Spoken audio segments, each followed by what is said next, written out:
Cool. So then, welcome to another episode of our podcast.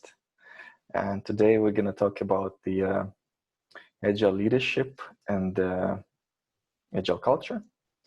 I know you guys for quite a while now, but it would be, I guess, really good if maybe you could tell something about what you do and what you're passionate about.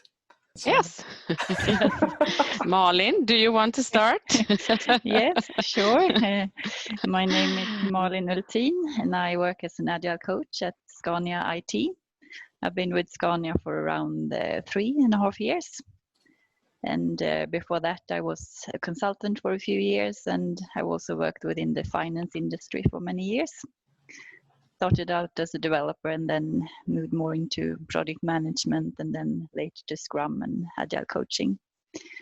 What I'm really passionate about is working with people and making good possibilities for people to grow and for teams to grow, to create good collaborations between people. And I think that fits in really well with the Agile culture.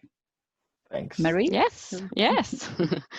And I'm colleague with Malin. We work at the same department at Scania IT. And I am also an Agile coach. And I've been working for Scania for like 12 years now, and mostly within the project management. And that's where I came from, and then evolving to Agile coach. So I've been working in with that for like 2 years. But of course, in the project as well, we were more aiming for removing the waterfall principles into a more agile way of working. So that was a quite small step to take to be an Agile coach. So, and also, as Malin said, I'm passionate about people, of course, bringing people together and making them grow, and also for the companies maybe to see what the purpose is with that, also to make people grow, that will make the company grow.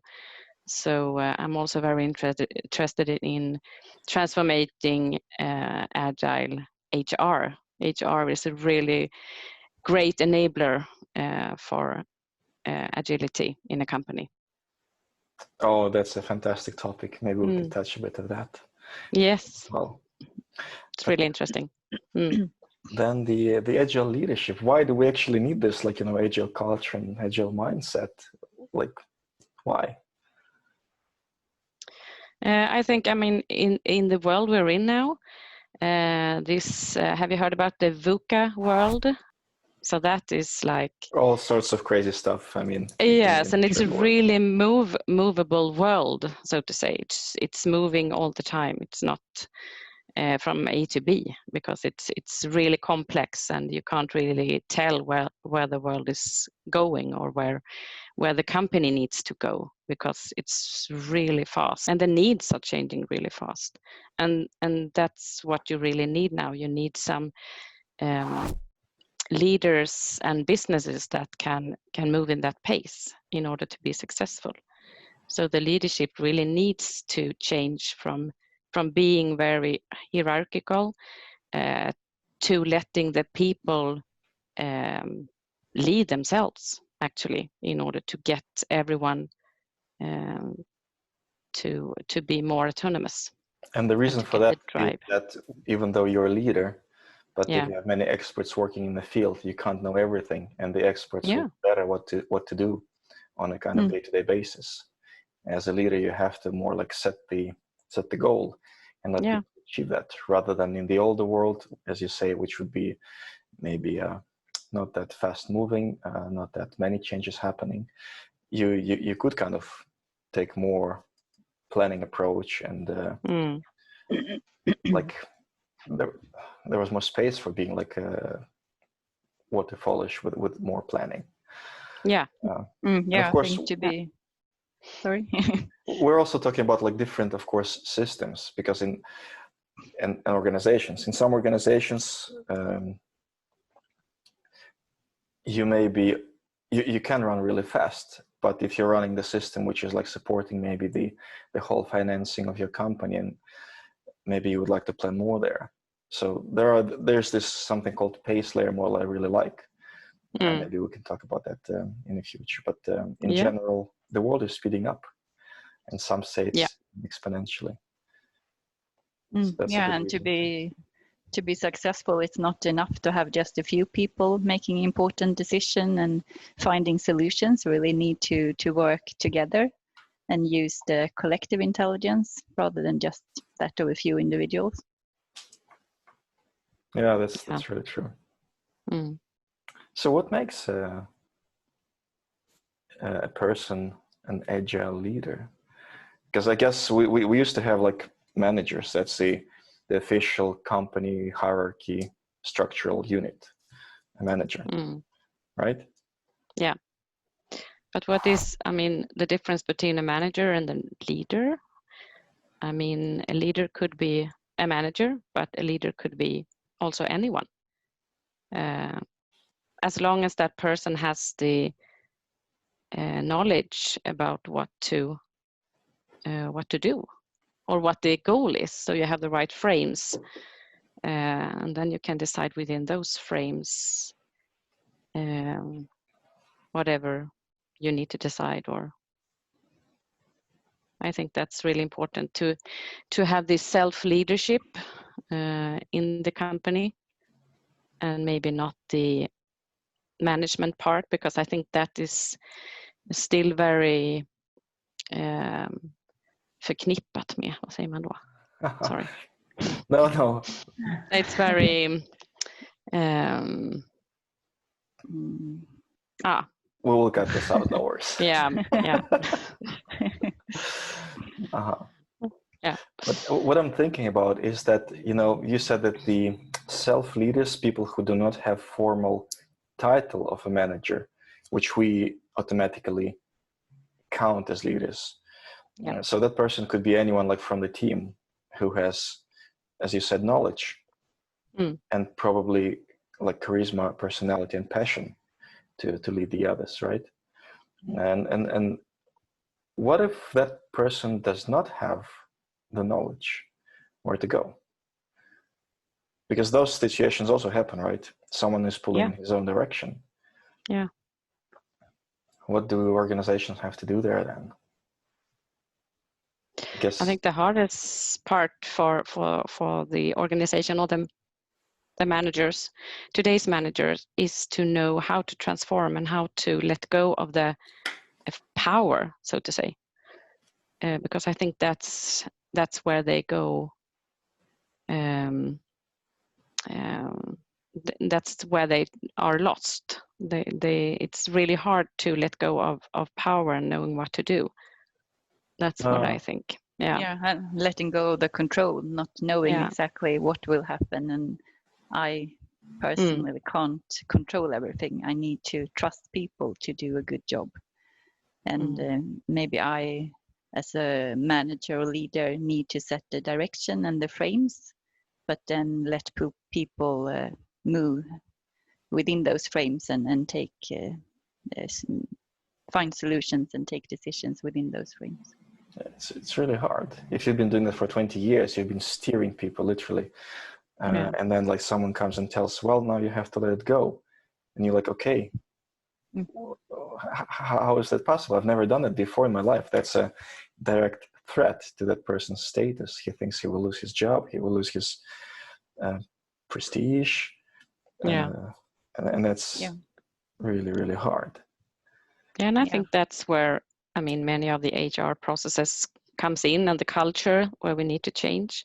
I think that is from there we can get that help from maybe doing some other follow-ups. I mean, today all the managers, or many of the managers, are followed up on how they are doing with the area they are working within. I mean, how are they driving the what do you say, the success? But now they have to instead maybe be rewarded by how they are handling the people or how they are making their team feel and how they are working instead. So things needs to change within the whole company and the culture. We have to shift the focus on yes people. Yes. Yeah, I think so. Yeah, and so that we don't see always the manager as the expert, as you were saying, but the team knows. So the manager doesn't always have to have all the answers and shouldn't be the one that are asked for the answers. So that you go to the team instead. That raises two questions. One of them is that like shifting this focus in the organization to having the end target, I guess, not if we're shifting this focus at managers, that they will be rewarded, as you say, by how they handle people. That means we're actively changing the focus for the organization, and we're looking at people as our main value, which means money are coming to the next, like to the second place, I guess. And the reason for that is because if we know that people are motivated not by carrot and stick, they're motivated by being able to do the right stuff within the knowledge they have, which means if we will allow that to happen, they will do really, really good job, better than the carrot and stick type motivation. And that will automatically kind of bring, well, money to the company, you could say, right? Yeah. Yeah, I think making money shouldn't be number one. You have to have sort of a higher purpose that you're working towards, and that can motivate and engage your employees. Yeah. But many people are so sticking to that idea that money is the most important for our organization. And I mean, I can understand that. Without the money, you can't continue as an organization. So what can you do to kind of change that part? It's a tough question. Yeah, it's a good question. But I think that by making everyone try to understand themselves and what they are driven by in the company. Why do you want to work here? What is your drivers of? Because it couldn't be that you would, I mean, make money for the company, because that is, I don't think many people will be motivated by that. So they have to find within their work what drives them to work there or to do what they do and do it like 8 hours a day. So yeah, so you have to coach the people to really find their purpose in the organization. I think that is really important, and that's purpose is the key then here. Yeah, I think so. I think it's really important that you as an employee can really connect with the vision of the company, that you feel that it has a higher purpose, and then you can find your own purpose within that vision. And I think then you can feel really engaged and motivated, and then the company will also be successful, hopefully. And if you understand what brings value to your customers, how you can reach your vision, then hopefully you will also make money. So then we came exactly to one of the 3 discoveries that Daniel Pink made, right? The purpose. Yeah. This is fantastic. And also by doing that, I think we will release the power of everyone. So the innovation will just explode. I mean, everyone will be so engaged, and there will be so much more innovation in the company as well. And that will bring money to the table. Yeah, I mean, it will open the new horizons, right? Because if you're innovating, that means that you could discover something that the others kind of don't have, or you could discover some significant improvement on what you already do. Yeah. What about the the org structures? I mean, working in different countries and with different cultures, I have seen quite a few different kind of governance structures in organizations. In Sweden, it's a bit different. And now we're talking about the Agile. What should be there to support this kind of agile mindset within the organization? Should it be like some specific structure, or like could it be anything? I think it's difficult to say in general, and I mean it's different if you're starting from new with a small startup.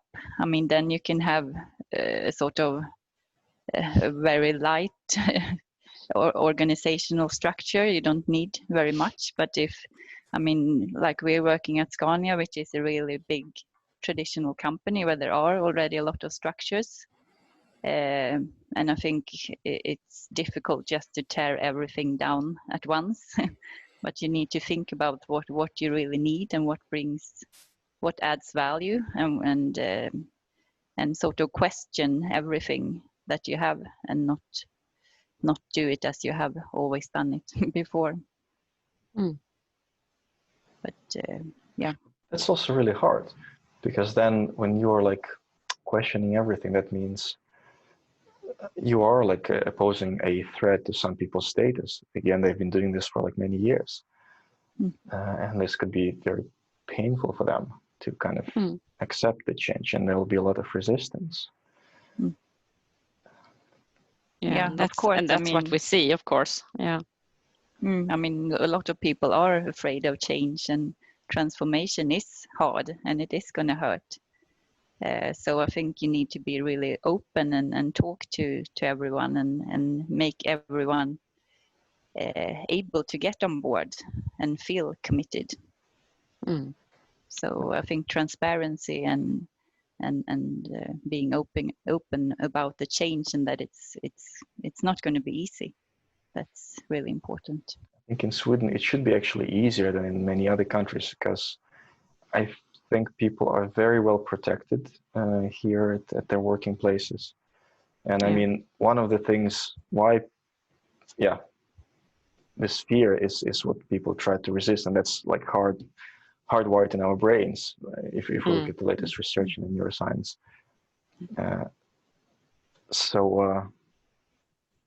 providing the sense of safety to those people who are supposed to kind of accept some changes might be essential, right? Yeah, that you still feel that you are valuable to the company, even though it's changing, and maybe you need to learn new things and adapt, but you as a person are important and valuable. That's why it's really important to get the people involved in the change. I mean, the one that are affected by change, even if it's the whole company, they need to be involved and know what's going on. So, as you said, Malin, communication and also the collaboration between, I mean, in this case, the management often, because they are the ones that are making the bigger changes, and the communication, it's really crucial. So if we talk about the person, he should have support from like the bottom and from the top as well. So that means it's hard, I guess. This means that it's hard to start this change somewhere small without like having the global support. Otherwise you have to be really, really passionate, maybe a bit crazy to do that. But I think it's you could start small, actually. If you have a dedicated team that is really engaged in it, then you can start, and then you can make it like an experiment and try. Let's see, we try this way of working for 6 months. Let's see what happens. If it doesn't work, okay, then we go back to the same that we used to do. So that could actually be a good thing to do, because then you can prove also that, look what happened. We tried this and it was really good, and we really want to do it more. So it could be from both sides. I mean, it's much harder to do it top down, I think, even though maybe we get the support from all the functions that are needed, but also to do it from bottom up could be a good thing, just to try things out. It could be like, if we have the person who is passionate about what he's doing, and if he'll like make sure that his team is following him, then it's a really good way to do. Good way to start. It goes a little bit slower then, but maybe to get all people involved. But I think it's a good way to start. If someone is interested, just do it. Yeah. So what about the overall kind of mindset that is needed for the company to become like more agile? A lot of things there, I guess. Yes, a lot of things. It's hard to name one actually, but I think the most company know that they need to change now. I mean, they can't. I think they're painfully aware of that they can't go on as they used to do, because everything's moving so fast. So they need to do something, and then they need to figure out, I mean, how they should do it. Yeah, and I think this current pandemic crisis has sort of made a lot of companies having to act a lot quicker than they had maybe thought they needed before. So I think it's really sort of put things to a point where you really need to do something quickly. And I mean, changing the culture is not something you can do overnight, but of course you have to start working on that. You start there. Be able to. If you're changing the culture, where should you start, and how you do that? Well, I think as Marie said, I mean, it can start from the bottom or having some passionate individuals, but I think for it to work really well, you really need the management to be to go in the lead, take the lead as well, and to change themselves, to show that they really mean what they say, that they want to make this change. And I think that's really crucial as well, because if you don't show people, or you don't communicate what you are doing, then I don't think you can get the people involved. You need to show what you're doing and why. You have to be really, really clear. Yeah, to get people along. Yeah, I think that's, as you said, the why, and having the sense of urgency to feel that we really have to do this it's really important. And I think that really helps to get people on board. If they can feel that there is a sense of urgency, then I think it's easier to feel committed to the change. If you don't understand why we are changing, then it's a lot more difficult. And if you don't feel involved, and and I think one of the biggest mistakes that you do is to maybe implement a tool or a process, new things and new ways of working without explaining why. So you say that, okay, now let's start with Scrum, or let's start with the SAFe framework or whatever, and no one knows why.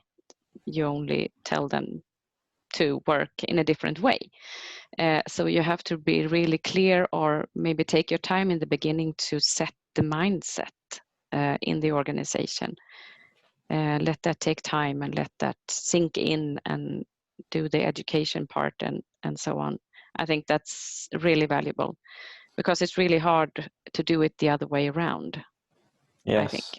I think working with Scrum or Kanban could of course help, but I think you need to do both in that case. You can't just do one thing.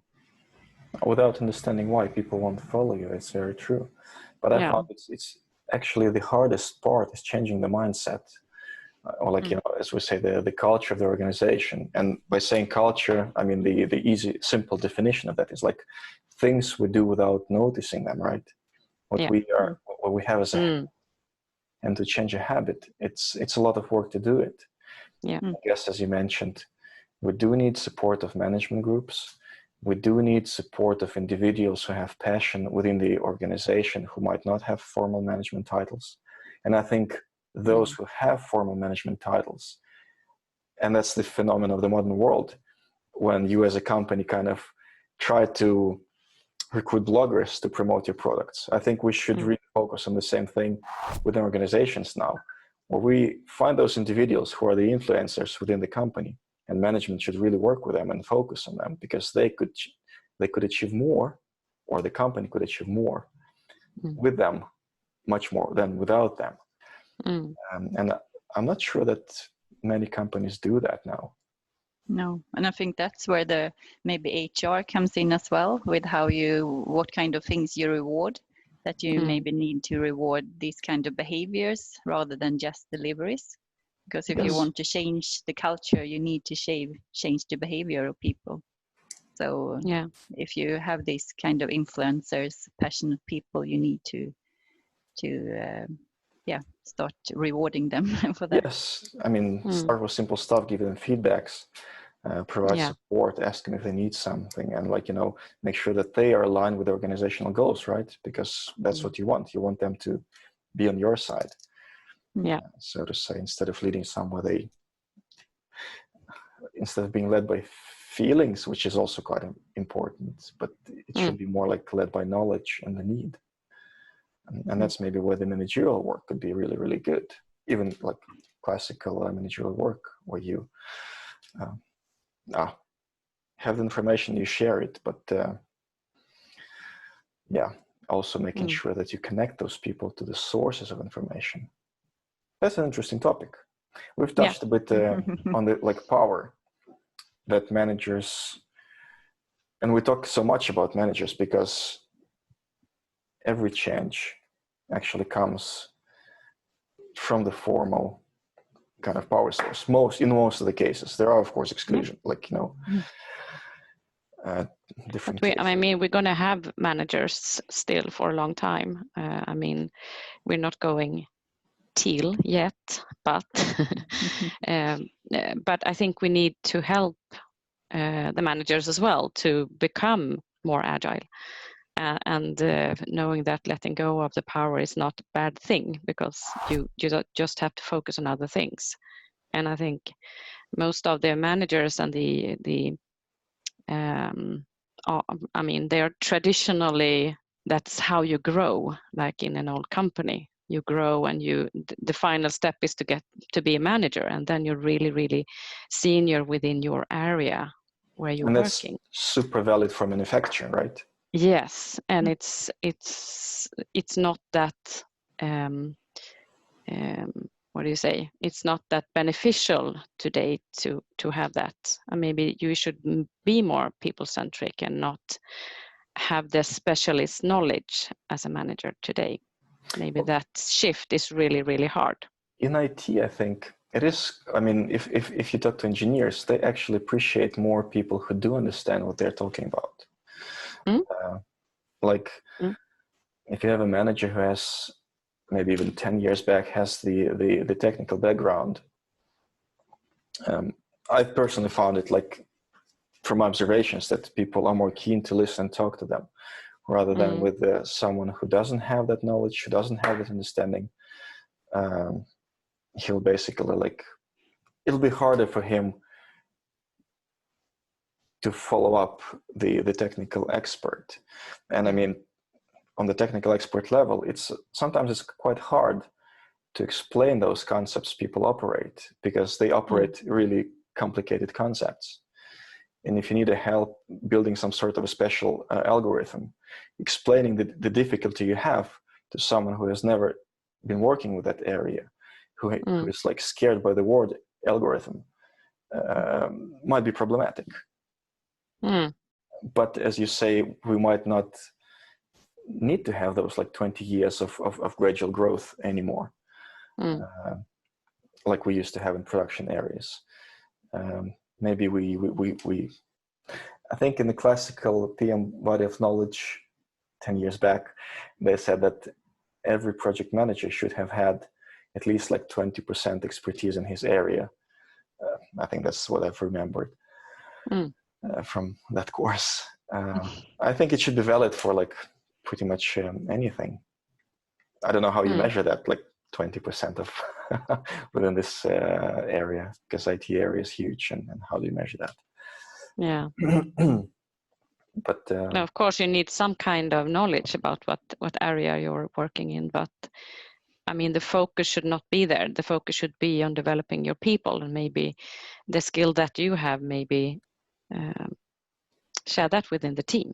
Yes, and it's very hard to find people within both with hard and soft skills, and hard skills, I mean technical skills, and soft skills would be the people skills. But I think you all have that experience. When you met someone like that, you like know right away, okay, this is a great person, we'll make it together. It's going to be a good journey. And I think it happens most of the time. Yeah.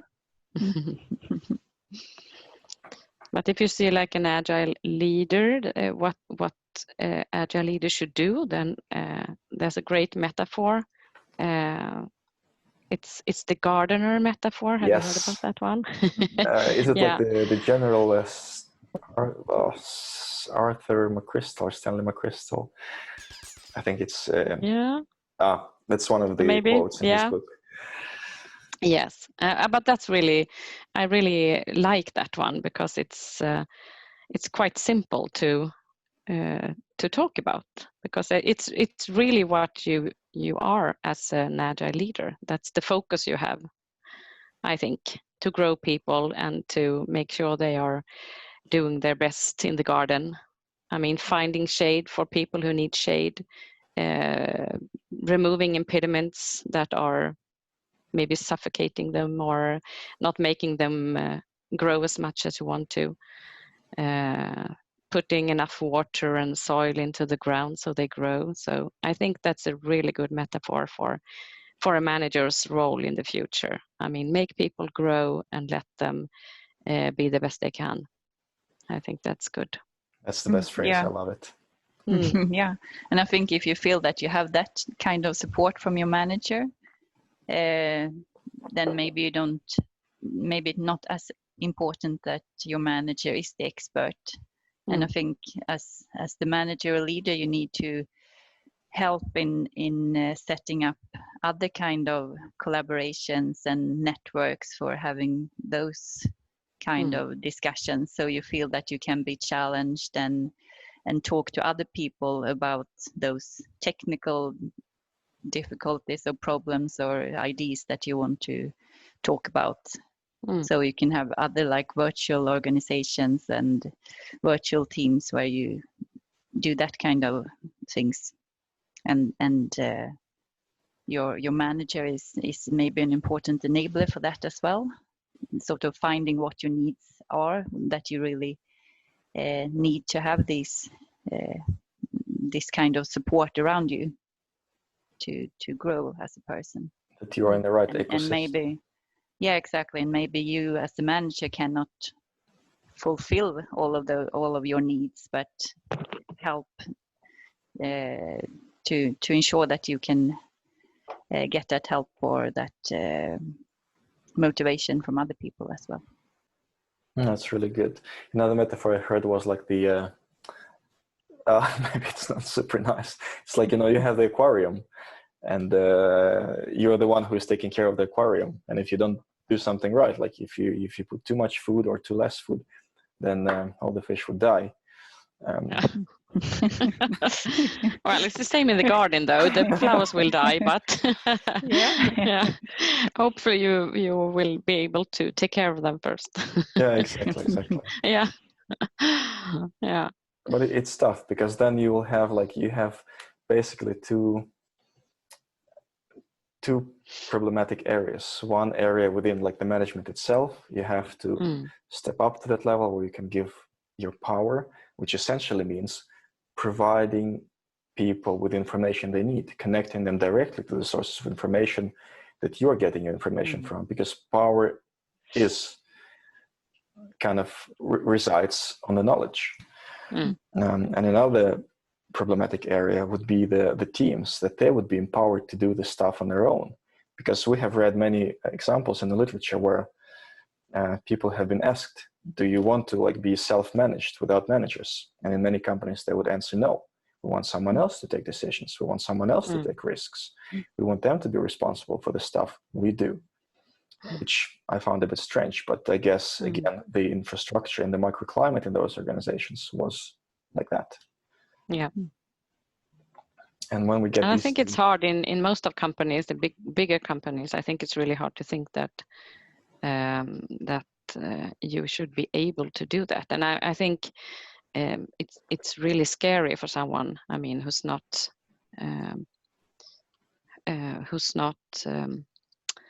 I mean, you're used to not taking decisions, and it's quite easy just to, you know, my manager tells me what to do and I do it. But then I mean, you're not that engaged in your work, I think. So, but I think that's a huge utmaning. Challenge. Yeah, huge challenge to talk about self-leadership in those people. That's why we have those like global surveys. I think the results I have, like they're from US, and they say like a huge percentage of employees are not engaged at their work. They are performing to their functions, but that's it. Yeah. They're not passionate about what they do. No. And it's really scary, I think. Yeah, and there's a lot of potential to do something good there, because it's a lot of people that could feel more happy at work.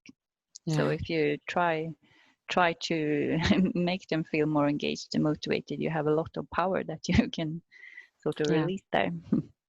I think it's I've been thinking about this problem actually, and it's quite interesting, because you do have some people who are eager to like take decisions, who are eager to talk, who are eager to take maybe like, you know, steps forward and risk a little bit. And there are people who are absolutely not willing to do that. And my theory is that it might be related to some sort of like traumatic experience that people had. Imagine you have had a really courageous step forward. You've been sharing your idea, and then someone shuts you down, and especially if it's your manager, and you're depending on that person, like your status depends on him. And then I think that particular act would shut the person down, and he would say, okay, I won't step up. I will be just like everyone else, like from the crowd. I will do exactly as everyone else is doing. And as long as they're working together, or he's working together in that organization, his brain will remember this traumatic experience for many, many years. And in order to overcome that, I think you do need some change, probably, or you do need some sort of intensive work with this person, coaching. I'm not saying about therapies, but maybe even that kind of thing. Yeah. You have to provide sense of security for that person. You have to provide him back that the idea that his ideas are great and bright, and he has the right to speak up, and that maybe you shouldn't shut people down. That's no. I mean, we sometimes do that without thinking about that. Yeah, that's why it's really important that you as a manager or leader really work on the psychological safety of the team as well, that everyone can feel safe and feel that they are trusted and that you are allowed to make mistakes, and that you as a manager as well can be transparent with your own mistakes or your own fears, or show that you are vulnerable as well. Because that's how you create trust, pretty much. Yeah.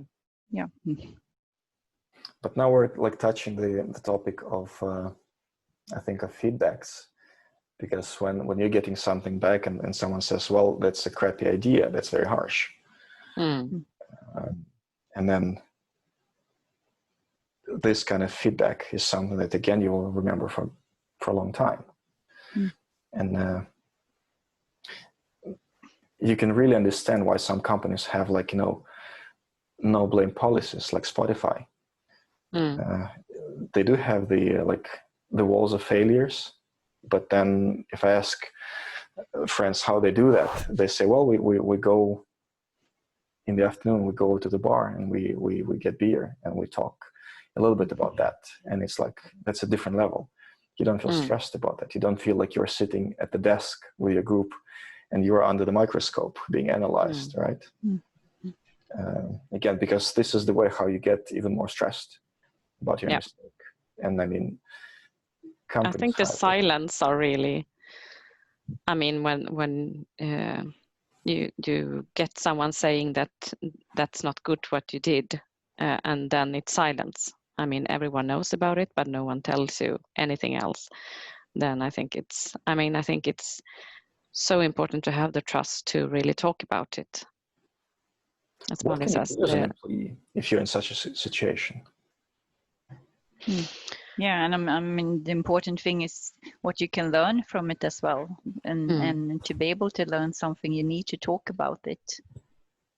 What could we do different next time, and how could we improve? And that you can be open about that in the team and talk to each other so that you do the learning together. But how can you get there?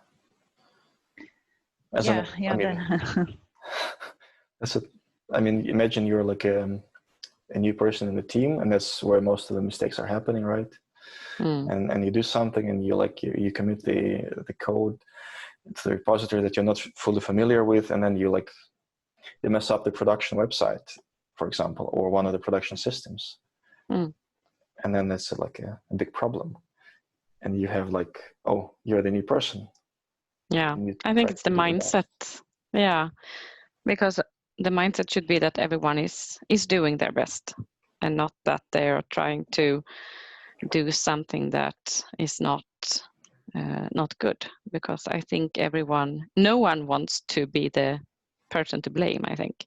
No. So and that, I think, is that mindset that everyone is doing their best. I think if we have that, then we can see it as maybe a failure for the group instead of for that person, because okay, we gave you this challenge or this task, but we maybe forgot to inform you about something because what you did was not right. So what could we do until next time, and find the opportunities in doing wrong will lead you to something better next time. Because it's a learning thing. If we can see it like that, then it's really good. But as you say, it's really hard because it takes time, and if you don't start talking about it, then you won't get there.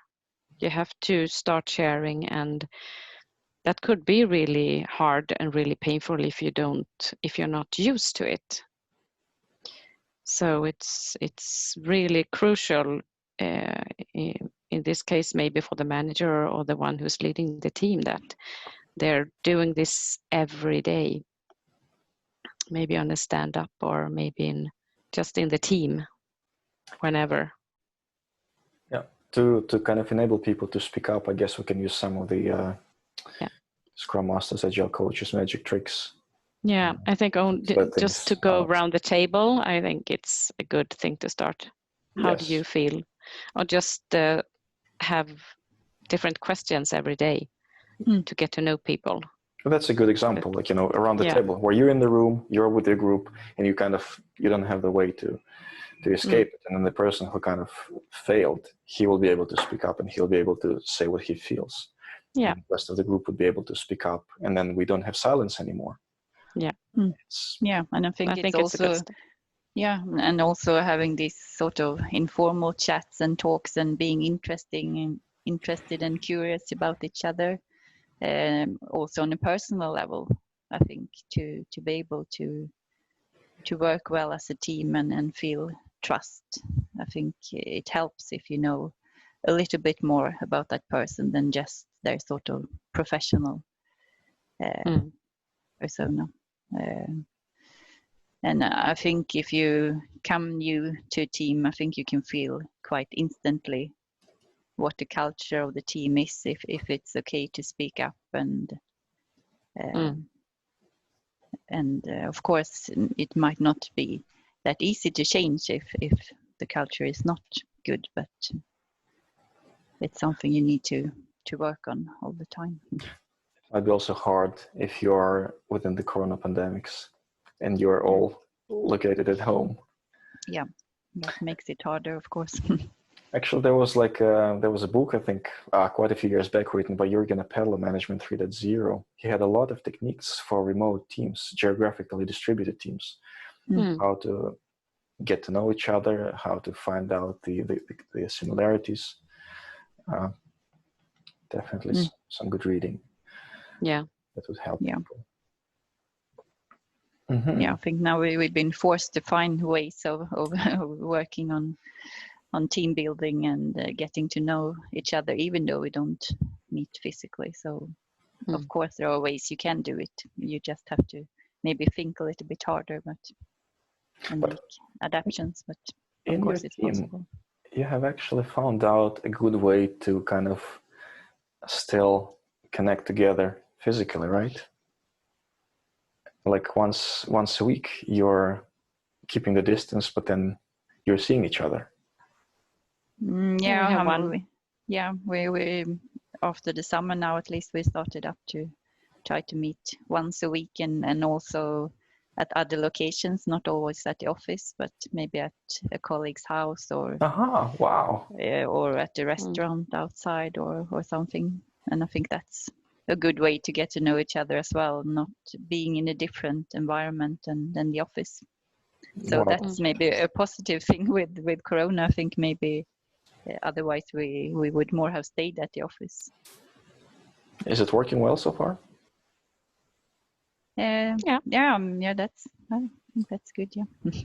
Is it a large team that you're? I think like around 6 people. Are you? No, 7. Yeah. Yeah. Something more about management, maybe. What would be the key areas to kind of look at if you're a manager who would like to be more agile, who would like to provide more agility to your business? Where would you start as a manager? Read a lot, but I really would like to highlight the possibilities to take on a buddy. The buddy team is really, really good. So if you have someone that's really interested and more or less an agile leader, then but that person maybe could coach you in how to think. So just meet a couple of times, or once a week in the beginning, and then just start trying. I think that's really good, because then you can discuss things to try out in a good way. That's really good. Yeah, and I think also it doesn't have to be an experienced leader. It could be a really young person, just talking to them, finding out what they expect from a manager, what kind of support and what things they need, and what they are passionate about and what makes them motivated at work. What about those people? What we were talking just a moment ago is, I think it's very typical for Sweden. People are very open, people are very much willing to change, and that's what I've personally experienced a lot. But what about the other countries? What if you have someone who maybe is not very much willing to change? Where to start there? What to do there? I think it's still about finding out what sort of drives that person, what motivates them, and trying to find deliveries. Something positive. Yeah, but something in the change that could actually be beneficial to them as well. Money. But then, if that's the only thing. But I think if you talk deeper to most people, I think maybe money isn't what you find there deep down.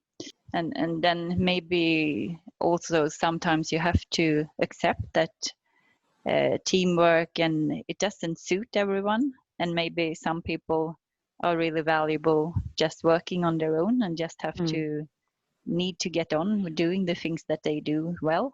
So I think that's important as well as a manager, to see that of course, you teamwork is really good, but it's not the best option for everyone, and you need to be able to have possibilities for those people as well to feel happy and valuable at work. Yes, of course, you should respect individual contributors. What about the managers that, like, you know, have that kind of approach where they are maybe reluctant to take this, to become more flexible in their ways of working, who have been, like, you know, doing things for 20 years and they have proven that they can deliver. They have proven that they could bring business results which are easily measurable. And, like, you know, their upper management appreciates them for that. And, you know, if someone who is like doing agile transformation, like maybe an agile coach, approaches them, they will pretty much say, well, why do I need this? Again, why? Because things are working fine here. I have my people working, they are delivering, companies making money.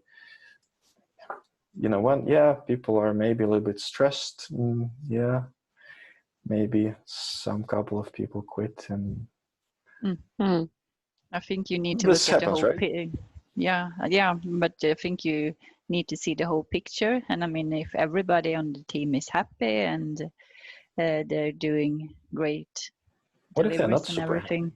No, I mean, that's what I mean. Usually there's a downside to doing good deliveries. I mean, you only look at the sort of hard deliveries, but that's only one side of it. And if it's making people feel really stressed and leaving the company, then are you really a good manager then? Are you showing good results? I don't know. But who can question that if the upper management appreciates the results as well? I think that's where the HR and the culture in the company comes in, because if we should support that only the results and the money making, then fine. But I think that we should support. I mean, we have to tweak everything to support this people culture instead, or both people culture and, of course, organizational culture with making money, of course. But the people cultures should take a bigger place in the organization, and I think that should go hand in hand. And if it doesn't, then I think we will see, as you said, a lot of stressed people and bad management in the future as well. Right. Yeah, so I mean, in the long run, I don't think that will be very successful. If you stress people out and they don't feel happy, they will leave. And I think after a while, the results or your deliveries will not be that good. Yeah, that is true. Then you'll have the how they call it, the flow of people, the knowledge will go out of your organization. But all of these are long-term results, and sometimes it's hard to see them. And I mean, from our perspective, I mean, people would suffer a lot if someone is leaving. That means he is at the position where he can't take it anymore, and he left. Yeah, and no one heard him for a long time. Yes. So that will be really, and also everyone that leaves in anger, they will not, talk very well about the company. So it's really bad will as well. So it's a no-win. So is there a way how, like, maybe something that we can recommend that HR could like do as a step to kind of get with such a situation along? Because I think this might be quite typical situation for the market, for the IT market overall. You have now just very high rate of flow of people in the industry in pretty much any country. And I think you're right. The HR might be the key to this. Yeah. They're a big enabler anyway, just in order to help people. And also their processes are kind of really rigid and they're not helping people to develop, I think. because now we have like one, or many companies have that once a year. We have this, like employee satisfaction. Yes, parameter. Yes, yeah. And that is steering the whole company, because everyone needs to do it, and then you will have a chat with your manager, and the team will have a chat with and see how well we perform and what we think, and then we should have some kind of measurement. And when we're done with the things that we want to take action on, then it has gone half a year, and then it's another situation. So the HR needs to be, I mean, the processes need to be really more fast. Maybe we should have that like in every quarter or every month, some kind of follow-up. Like it should be people-centric. And I think again, at Spotify, you have tools where you can get in touch with I think it's actually with the manager instantly. Yeah, it should be much easier, and it should have a kind of high focus, high tension if something is going wrong on a regular basis.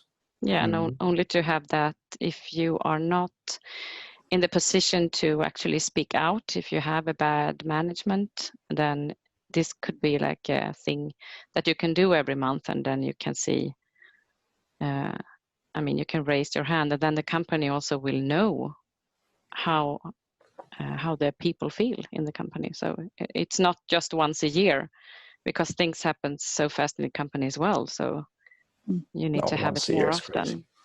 Yeah, it's crazy. Yeah, and then it's really important that they act as well on the results, that they don't just ask people, how are you feeling and how are you doing? And then just, oh, okay, it's not good, but we don't do anything about it. Then you feel even less empowered as an employee if you constantly tell your manager or someone it's not going well and no one cares or acts on that. And then you leave the organization and that's it. And then no one follows up again on that. So one of the good ways is to actually have the exit interview done by a third party, not the manager. We all know this saying that people don't leave organizations, they leave their managers. Yeah. Another way could be to provide an easy way to change the manager within the organization, which probably essentially meaning changing your group or changing the place where you work.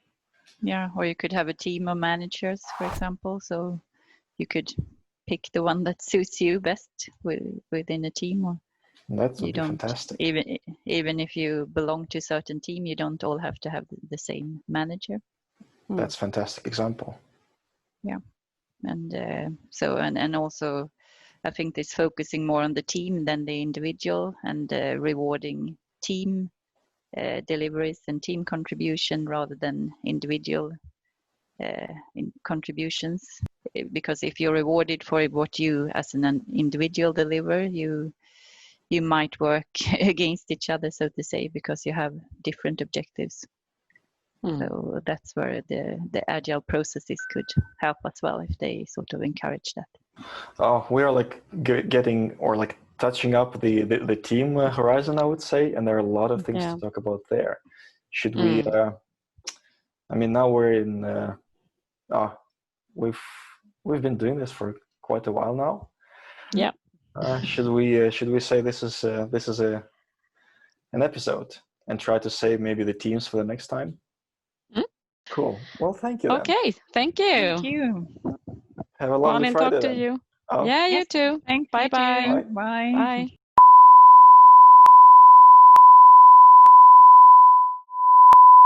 I think we did a really good job.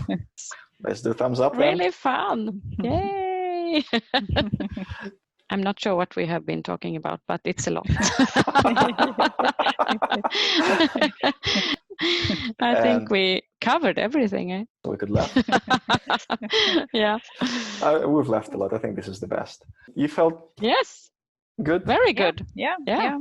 It was good. It was starting up our brains. We need to do this every morning.